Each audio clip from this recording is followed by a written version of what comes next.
Well, thank you. I tell you, I love Jim. Jim, I want to thank you. You're the best friend anyone could have. I really mean it. You're incredible. And thank you, Liberation Choir. You are incredible.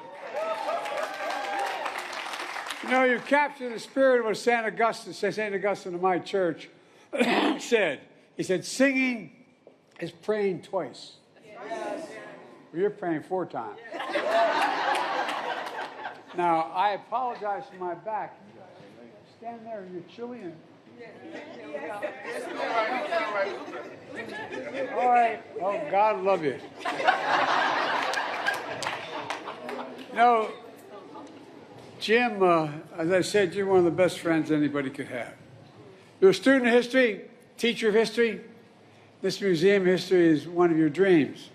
And Mayor Joe Riley, I don't know where Joe is. Joe is incredible. Joe, you, another dear friend who had the vision and fortitude to make this museum a reality. Reverend Joe Darby, God love you.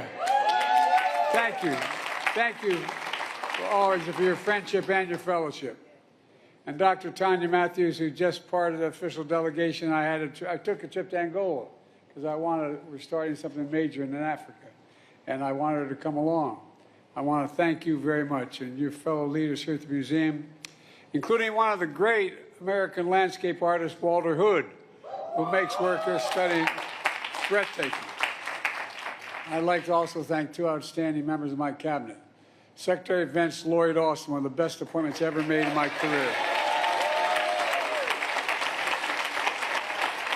He's not only a warrior, he has a heart as big as his head. He's an incredible man. No, you are, Lloyd. You're first rate. And Administrator of Environmental Protection Agency, Michael Regan. Michael. Our extraordinary leaders and patrons and friends here. I want to thank you all, distinguished guests. Before I go any further, though, I do want to introduce my family. The love of my life and the life of my love, my daughter, Ashley Biden. Stand up, Ashley. Ashley's a social worker protecting abused women in Philadelphia. God love you, kid. And my son, Hunter Biden, the smartest man I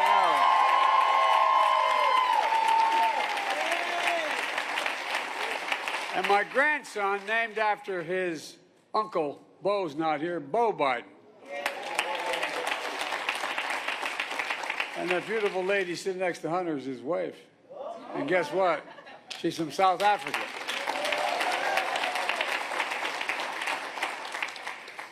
Look, folks, as Jill and I shared, we felt that the power of prayer for so many of you across South Carolina has made a big deal for us. It's been a big deal for us, for real. That's why at our last full day in office, we wanted to be here with you in South Carolina.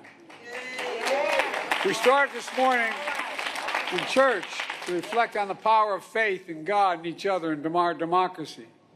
Here at this museum, we reflect on the power of history, redeeming the soul of a nation.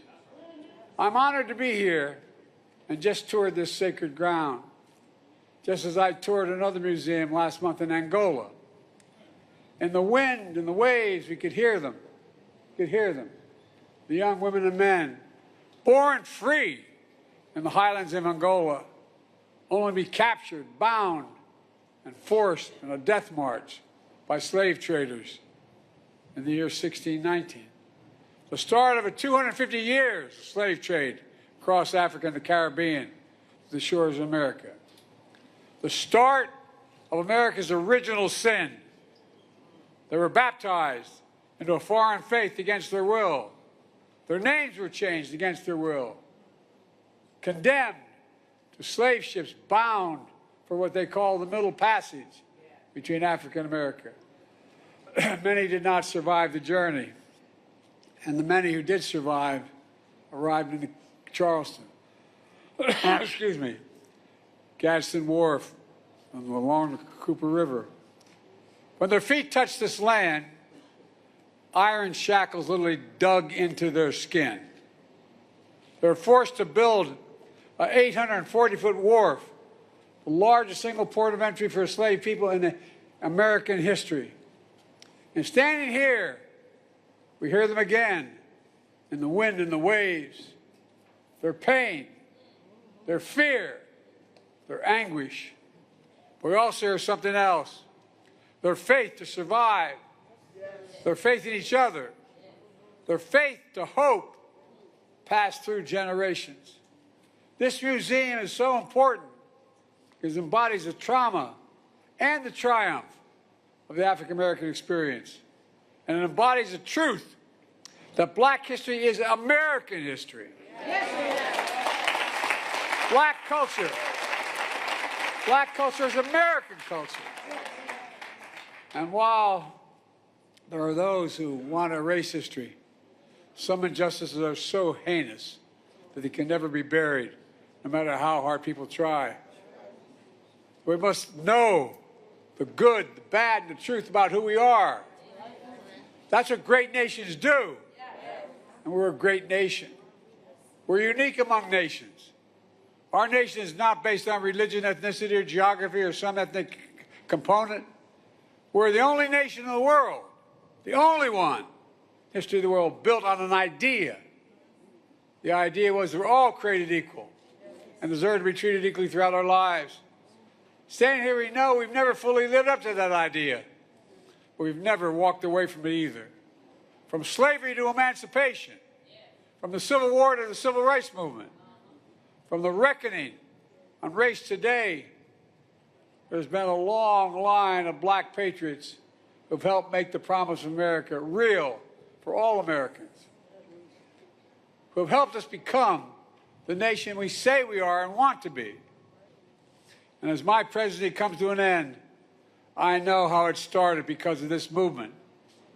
As we celebrate his life this weekend, I think of the deep influence Dr. King had on me as I was a kid coming out of school.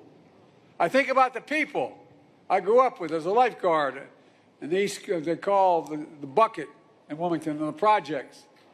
I was the only white guard, lifeguard, 19 guards there because I wanted to be part of the community.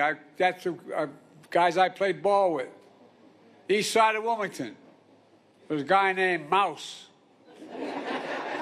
Mousy was a good man. Mousy got a little trouble when he was younger. Mousy became my friend. We had faith in him. He became the leader of the NAACP in Delaware and also the head of the Longshoremen's Union. He passed away this month, but I think about all of you and so many people across the country of every race and background who have joined the work of redeeming the soul of this nation together. That's what this is about.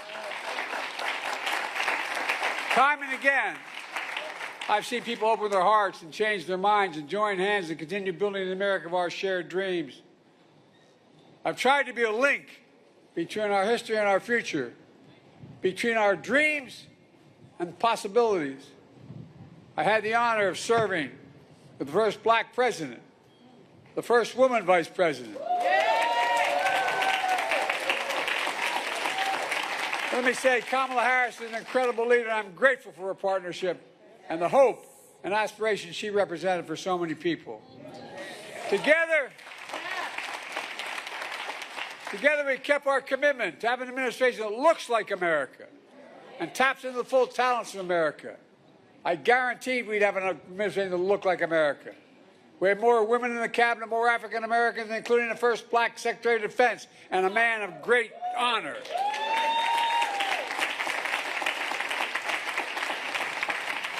First black chairman of the Joint Chiefs of Staff.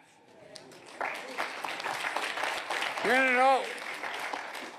entered office facing one of the toughest periods in our history. We came out sooner by doing the work to beat the pandemic, to build the strongest economy in the world with some of the most significant investments ever made in all of American history, particularly for black America, to address the sting of systemic racism and advancing racial equality in all we do, including executive action and police reform, to protect fundamental rights and freedoms, from the freedom to vote to the freedom to choose, to reassert America's leadership in the world, including our intense efforts that led to the release of hostages and the ceasefire war in Gaza and the end of the war between Israel and Hamas.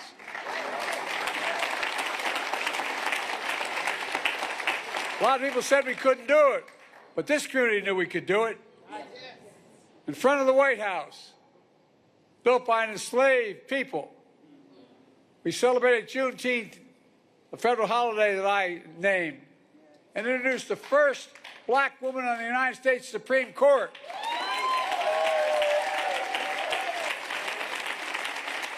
And by the way, she's smarter than those guys. A promise I made here in South Carolina, I can go on, but the point is, we're proving that by remembering our history, we can make history. We know the battle for the soul of America continues.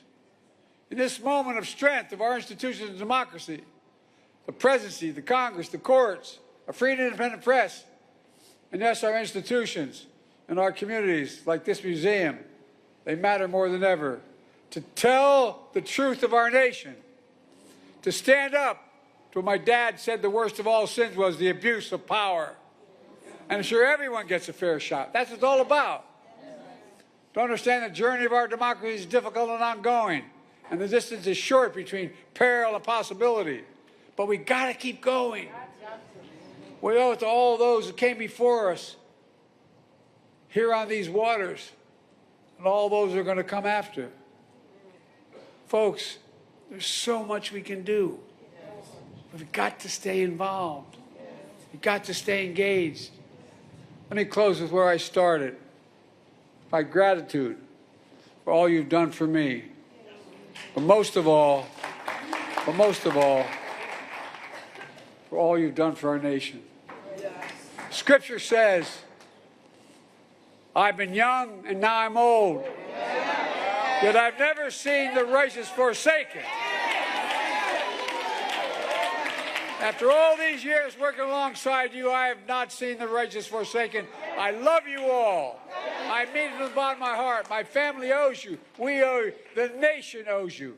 May God keep the faith, and may God bless the souls of sacred place. God bless America.